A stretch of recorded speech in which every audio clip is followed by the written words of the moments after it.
Todavia vos digo a verdade, que vos convém que eu vá, porque se eu não for, olha aí, lembra da nossa aula, né, do Consolador? Se eu não for, o Consolador não virá a vós. Por que não virá a vós? Né? Porque Jesus precisava morrer, ressuscitar. Eu já expliquei isso para vocês, vocês já estão bem tranquilos, né, com relação a isso, a essa explicação, que Jesus ele veio como alma vivente. Eu dei vários textos para vocês, né, que Jesus não fazia nada de si mesmo, ele fazia tudo que ele ouvia do Pai, as obras não eram dele, era o Pai que agia por meio dele, né? Então, ele não tinha autonomia nenhuma, Jesus não tinha autonomia nenhuma. Aí você vai me perguntar, mas Jesus não era Deus? Sim, mas ele se esvaziou de si mesmo, se lembra? Então, a onipotência dele, a presciência dele, a onisciência dele, né? Tudo isso foi esvaziado. O que permaneceu nele? A eternidade. Jesus não foi recriado, né? Aliás, ele nem foi criado, né? Ele é eterno. Mas Jesus, ele não foi, quando ele veio à Terra, ele não foi reencarnado. Essa que é a palavra correta, né? Ele não foi reencarnado. Ele foi, ao invés de ser reencarnado, ele foi encarnado. O que significa? Ele saiu de uma dimensão e foi para outra, tá? Então, Jesus, ele não foi criado. Miqueias 5:2 diz que as suas origens são desde a eternidade. Então, ele veio direto, né, do céu, entrou no útero de Maria e lá, fecundado, ele foi, então, se tornando carne, né? Ele recebeu todo o DNA de Maria, ele recebeu, tá? Então, ele perdeu ali, não foi que ele perdeu, né? Mas ele entregou, ele permitiu-se deixar de lado o fato dele ser todo poderoso, dele ser onipresente, dele ser presciente, né? Dele ser onisciente, mas a sua eternidade, ele permaneceu com ele. Tanto permaneceu com ele que ele falou lá em João capítulo 8, né? Antes de Abraão existir, eu sou. Ou seja, eu estava lá, né? Era eu que estava conversando com Moisés, né, lá no monte. Então era eu estava ali. Então Jesus, ele se tornou alma vivente, tá? Ele se tornou alma vivente. O que é alma vivente? Recebe, ele é um recipiente. Ele recebeu o Espírito do Pai. Por isso que ele fala, né? O Espírito que está convosco e estará em vós, estava em Jesus. Quando Jesus morre e ressuscita, agora ele deixa de ser alma vivente e passa a ser espírito vivificante. Ou seja, agora ele tem a capacidade de emanar do corpo dele esse espírito. Por isso que ele precisava ir, porque se ele não fosse, o Consolador não iria vir, né? Agora que ele passou por todo esse processo de morte e ressurreição, agora ele tem, então, um corpo compatível ao propósito eterno, que é de preparar a igreja pelo seu Espírito. Perfeito? Por isso que lá em João capítulo 7, eu estou citando as referências aqui, né, de cabeça, por isso que lá em João capítulo 7, ele vai dizer o seguinte, né, que João falando, na verdade, né, dos rios de água viva que fluiriam do seu ventre, aí ele fala que ele falava disso a respeito do seu espírito que ele haveria de dar, mas que ele não poderia enviar porque ainda não tinha sido o quê? Glorificado. Ou seja, ele precisava estar glorificado, ele precisava estar incorruptibilizado, ele precisava estar em espírito vivificante, para assim, então, ele poder, do seu próprio corpo, emanar esse poder, emanar essa virtude, emanar esse espírito, que hoje é de Jesus. Passa do Pai, porque procede do Pai, Jesus falou isso, né? Procede do Pai, porque a fonte primária é o Pai. A fonte secundária é Jesus. Por que a fonte secundária é Jesus? Porque Jesus é o mediador.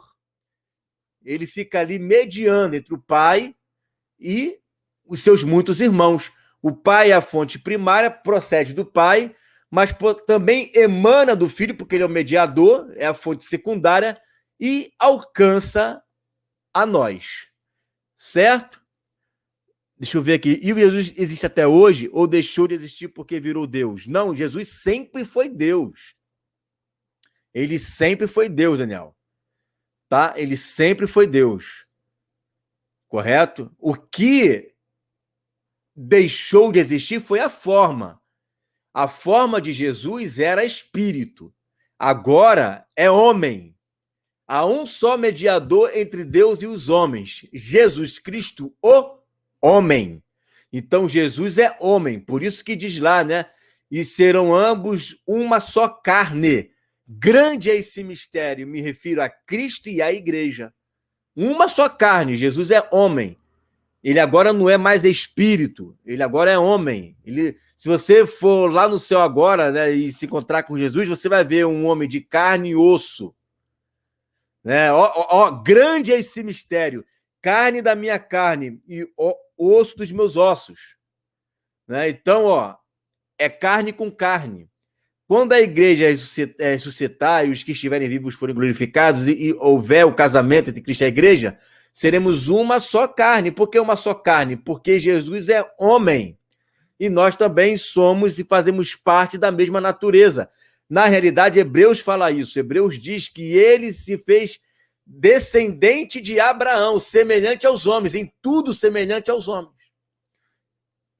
Por isso que ele é a geração de Davi. Por que ele é a estrela da manhã, natureza divina, e geração de Davi, natureza da carne? Porque Jesus ele possui hoje o sangue de Davi. Por isso que fala, Davi o meu servo. Por que Davi o meu servo? Porque Davi ele vai reinar, fazendo uma alusão a Jesus, filho de Davi, que vai se assentar no trono de Davi. Porque ele procede da descendência de Davi. Para proceder da descendência de Davi, tem que ter o sangue real. Então, Jesus, ele é homem, ele tem esse sangue real. Jesus tem sangue. Há três que dão testemunho: a palavra, a água e o sangue. Então, e os três concordam num. Então, esses três dão testemunho de que Jesus, ele é, sim, né, a palavra encarnada que foi palpada e ressuscitada. A água, porque somente corpo tem água. Sangue, porque viu que ele realmente é homem. E é o Espírito que faz o testemunho de que ele é carne. Só que ele é uma carne glorificada, não é uma carne corruptível, mas incorruptível, incorruptibilizada, imortalizada. Certo? Deixa eu ver aqui.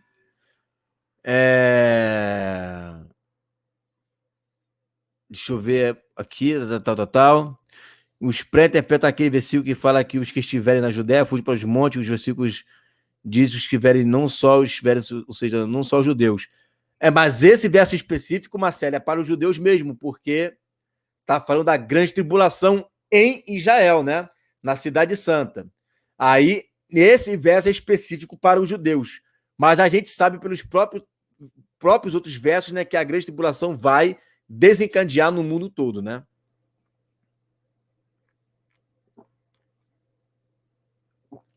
Então, Elenilza, Deus ser espírito e ter espírito. O que é o espírito? É a unção, né? Atos 10, 48. E Jesus foi ungido com o Espírito Santo. Jesus foi ungido com o Espírito Santo. É a mesma coisa, né? De você dizer para mim que ele... Como que pode Deus ter poder? Como que pode Deus ter poder? O poder é o dunamis. Por exemplo, Satanás. Satanás tem poder. O anticristo vai vir com todo o poder e a eficácia de Satanás. Satanás vai emanar do espírito dele para o anticristo. Vai dar o quê? Autoridade para ele, poder para ele. Entende? Então, o que é ser espírito? João 4,24. Deus é espírito. Espírito é a forma. Ao invés de ser carne, é espírito. Mas aquele espírito, é a forma, é o corpo espiritual daquela pessoa, possui também o poder. Os anjos são espíritos ministradores. O que eles ministram? Quem ministra, ministra alguma coisa. Então, eles ministram alguma coisa, ou algum ensino, né? Não sei, mas eles têm essa autoridade para poder ministrar. Querubim é espírito. Querubim não tem carne, não tem sangue, não tem nada disso. Querubim é um ser espiritual, né? Mas eles possuem espírito, porque lembra de Ezequiel capítulo 1? Eles estavam enviando do seu espírito para as rodas, e as rodas obedeciam ao comando dos querubins, porque as rodas estavam obedecendo à voz do espírito dos seres viventes, né? Desculpa, porque a Trindade me fez acreditar que só tem Deus, Jesus e Espírito Santo, um homem, carne e osso. Jesus tem carne e osso. Ele tem carne e osso, ele tem, né? Receptive, Cristo, antes de nascer de Maria, não possui o mesmo corpo glorificado que ele possui hoje, depois do seu sacrifício? Não possui, Sane, porque corpo glorificado é um corpo que, dentro do que nós entendemos hoje, né, de 1 Coríntios capítulo 15, é um revestimento. O texto fala assim, porque quando... 1 Coríntios 15, a partir do verso 51, tá, que eu estou citando. Porque quando isto que é corruptível, ser revestido de incorruptibilidade, e isto que é mortal, ser revestido de imortalidade, ou seja, qual é a diferença? A diferença é que Jesus, ele tinha um corpo espiritual, mas não incorruptível. Qual é a diferença? Anjos tinham um corpo incorruptível? Não, mas tinham um corpo espiritual. Qual é a prova que você me dá que eles não tinham um corpo incorruptível? Porque eles pecaram. Os anjos decaíram. Os anjos se afastaram, então eles não tinham um corpo glorificado, incorruptível. Mas agora nós teremos um corpo incorruptível, carne e osso. Então, Jesus, ele tinha um corpo espiritual, certo? Não incorruptível, mas agora ele tem um corpo incorruptível. Agora ele não perde mais de maneira nenhuma, de forma alguma, ele perde a sua natureza. É impossível Jesus pecar, tá? E é um prêmio, né? Porque antes ele poderia pecar. Caramba, que heresia, Jesus poderia pecar? Claro, por que você acha que Jesus estava lá tentando ele? Jesus, o diabo, né? Jesus estava tentando ele. Por que você acha que o diabo estava tentando Jesus? Para que Jesus viesse a pecar. Claro, né?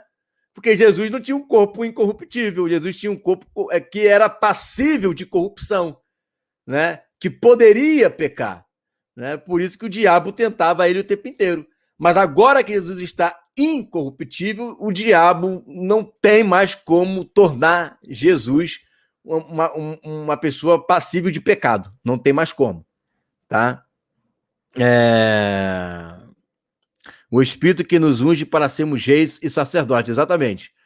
É isso aí, né? É incorruptível, né? Não tem mais como pecar. É como você passasse um impermeabilizador, né? Você passa o impermeabilizador no sofá, aquele sofá fica insujável, fica insujável, né? Então é mais ou menos dessa forma, né? Então a pessoa ela deixa, né, de ter um corpo que pode pecar. Por isso que as pessoas perguntam, mas será que na eternidade, né, os filhos de Deus não podem pecar? Não, porque tem um corpo incorruptível. Vai ser impossível pecar. Impossível. Tem poder sim, com certeza. Ele conversa com Jesus, não conversou com Jesus lá no deserto? Mateus capítulo 4. Ele conversou com Jesus. Lá em Tessalonicenses, Paulo fala que Satanás me impediu ir até vocês por 2 vezes, de uma ou 2 vezes, né? Então, Satanás ele tem essa capacidade de conversar, sim. Tem, com certeza.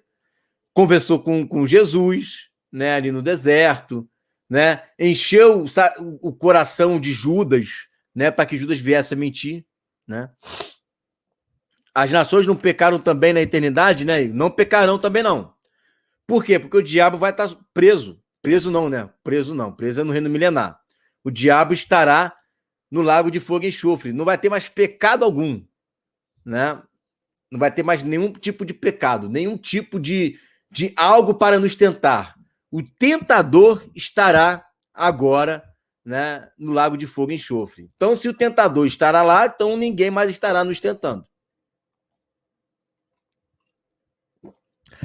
Conseguiram compreender? Olha, eu fiz uma explicação aqui, eu acho que levou uns 10 minutos, só para falar sobre versículo 7 de João 16. Tá?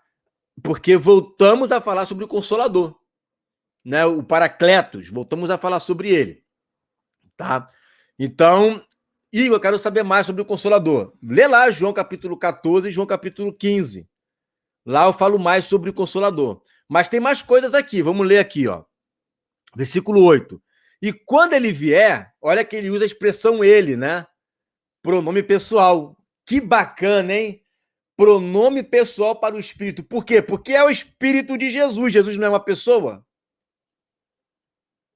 Claro. Né? Olha que eu usei muito esse argumento, gente, contra os testemunhos de Jeová. Porque é ele, é pronome pessoal. Ele. Ah, mas como que não é uma pessoa? Não é uma pessoa no sentido de ser uma terceira pessoa, mas ele é a própria pessoa de Jesus.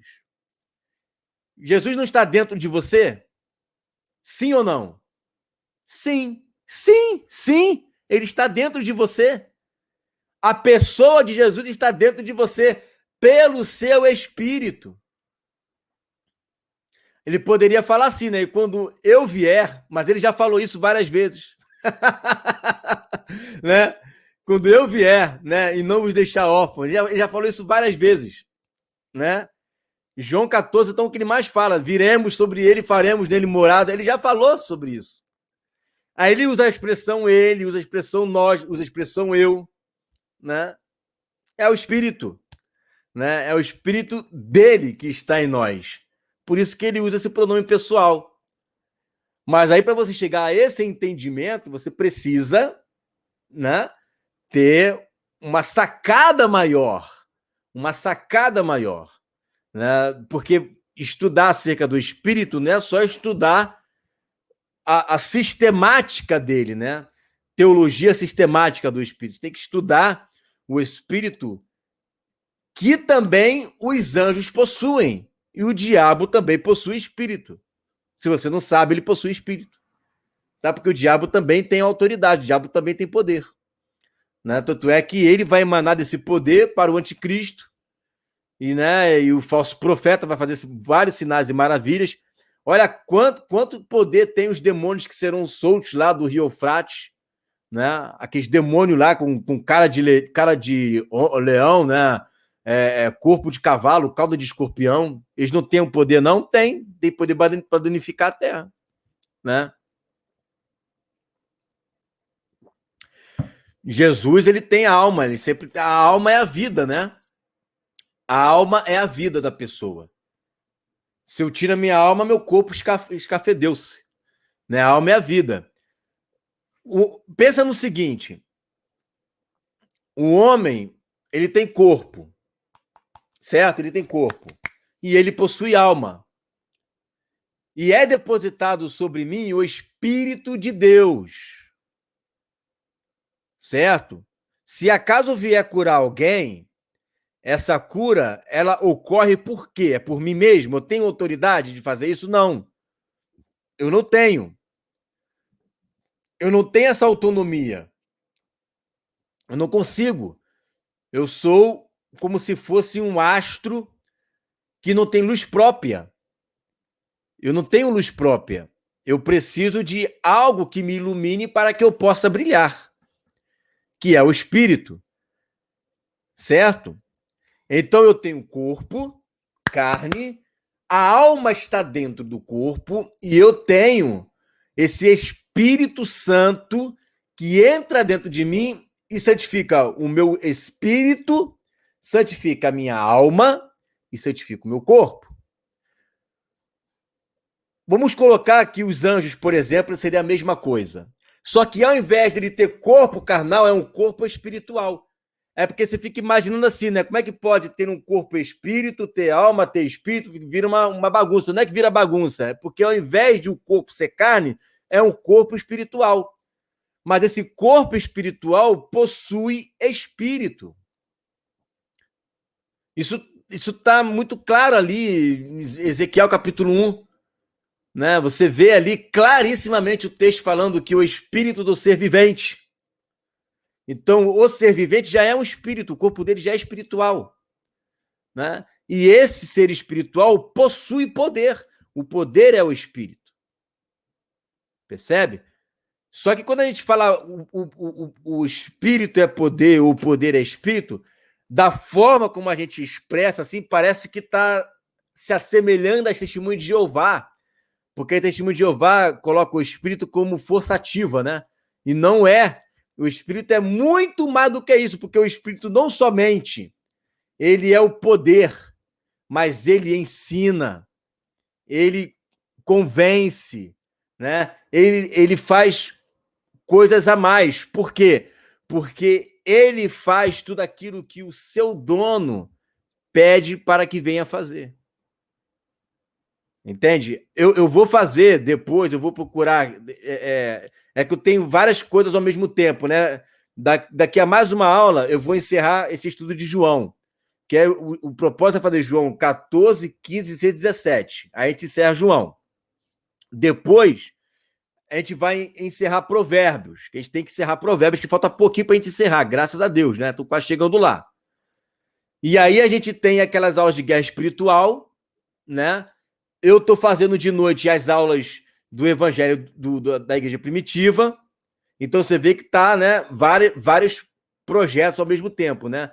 Mas depois que encerrar, a gente vai fazer um estudo só sobre o Espírito. Com muita calma, muita cautela. Aí vocês vão observar que não é apenas nem forçativa e nem apenas o Espírito um ser pessoal. Mas é muito mais que isso, engloba muito mais coisas. Por isso que falar que é forçativa, realmente, dessa forma, vai estar o quê? Menosprezando algo que é muito maior. Mas colocar ele também como uma terceira pessoa, está colocando algo que também não é. Ele não é nem 8, nem 80. Né? Ele tem o seu papel importantíssimo no corpo de Cristo. E que sem ele, seria impossível nós alcançarmos a dimensão de Jesus. Tá? Deixa eu ver aqui.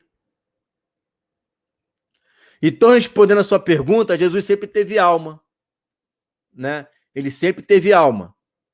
Só que agora, essa alma, ao invés de estar habitando num corpo espírito, passou a habitar num corpo de carne e sangue. Olha aqui, ó. Vamos imaginar, eu estou aqui com um copo. O copo, ele é o corpo de Jesus. Certo? O copo é o corpo de Jesus. Dentro do copo tem água. Não sei se vai conseguir ver aí, né? Dentro do copo tem água. Certo? Vamos lá. Dentro do copo tem água. O que é essa água aqui, gente? É o Espírito do Pai em Jesus. Eu estou falando isso de Jesus na carne aqui, enquanto ele estava como homem. Certo? Jesus se fez homem, né? O Espírito do Senhor está sobre mim. Lembra dessa oração de Jesus? O Espírito do Senhor está sobre mim, pelo que me ungiu. Pelo que me ungiu. A anunciar aos quebrantados de coração, aos perdidos, aos feridos, né? Então aqui está. Desculpa, eu não entendo, mas respeito. Amém, tem que respeitar, mas vamos procurar entender, né? Vamos procurar entender. Mesmo não entendendo, vamos procurar entender. Vou explicar de novo aqui, né? Não é eu não entendo, mas respeito no sentido de que eu não entendo, eu respeito, né? eu não entendi isso, né, Elenilson? Né? Mas geralmente quando alguém fala assim, mas respeita, é que não tá acreditando no que eu tô falando, né? Geralmente quando a pessoa fala assim, né? Eu não entendo, não acredito, não aceito o que você fala, mas eu respeito, né? Mas vamos lá, não tem problema, né? Olha só, esse aqui é Jesus, como homem. Tem texto para isso, tá, gente? 1 Coríntios, capítulo 15. Jesus, alma vivente. O que é ser alma vivente? Alma vivente é aquele que recebe espírito. Lembra de 1 Adão? Ele foi alma vivente? Então ele era um recipiente. Ele recebia o espírito. Está aqui, ó, o espírito está aqui dentro. O espírito está aqui dentro. Que espírito é esse? É o espírito do Pai que entrou em Jesus. É o espírito do Senhor que ungiu Jesus. Jesus agora foi ungido. Então ele passou a curar, ele passou a ministrar, ele passou a ter poderes, porque o Espírito do Pai estava aqui dentro do corpo de Jesus. E Jesus falou que ele não fazia nada de si mesmo, mas tudo que ele ouvia do Pai, ele fazia. Perfeito? Então está aqui Jesus e está aqui, né, o Espírito do Pai. Muito bem. Quando Jesus ele morre, ele ressuscita não mais agora como alma vivente. Ele ressuscita como espírito vivificante, o que significa que o espírito do Pai que está nele passou a ser integrado também com o espírito de Jesus. E agora, esse Espírito de Jesus, que está integrado ao Espírito do Pai, está indivisível. Você agora, quando olha aqui para o Espírito que está dentro do copo, você não vê mais o Espírito do Pai sozinho, mas você vê ali integrado ao Espírito do Pai o Espírito do Filho, porque ambos se misturaram. Por que eles se misturaram? Porque Jesus agora emana do seu Espírito. Nós temos o Espírito de Cristo, Espírito de Jesus. Então, dentro desse Espírito aqui, agora, não tem mais o Espírito do Pai unicamente, porque foi integrado ao Espírito do Pai o Espírito do Filho. Por isso, Jesus falou lá em João 14, 23, que aquele que guardar as minhas palavras, viremos até ele e faremos nele morada. Por quê? Porque agora no Espírito que tinha aqui dentro não tem mais o Espírito do Pai somente, mas foi integrado, misturado, né? O Espírito do Filho. Por isso que ele falou aqui que, ó, há de receber do que é meu. Ele há de receber do que é meu.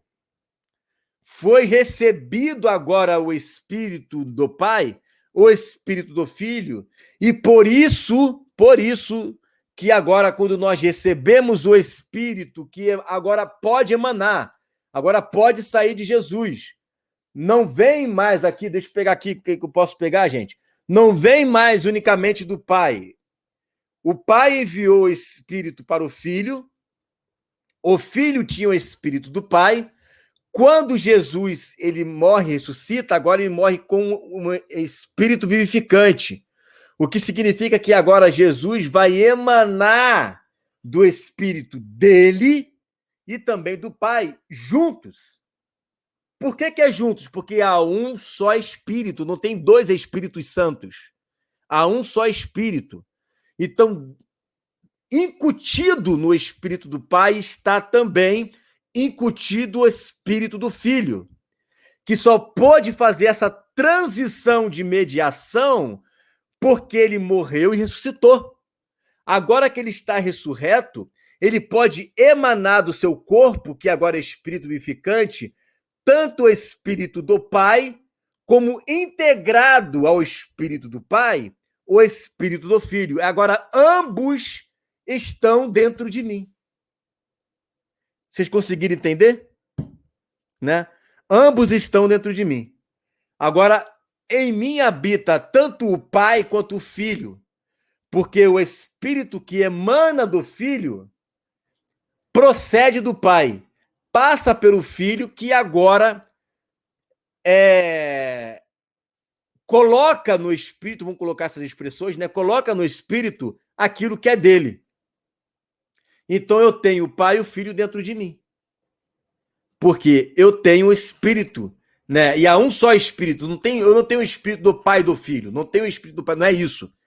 No Espírito que eu tenho, agora há um só Espírito. No Espírito que eu tenho, está ali o Pai, porque procede do Pai, e está ali o Filho, porque também emana do Filho, é o mediador. Os dois estão ali. A pessoa do Pai e a pessoa do Filho está no Espírito. Por isso que ele fala quando ele vier. Por que ele? Porque esse Espírito, ele procede de um ser pessoal. E ele tem características pessoais. Perfeito?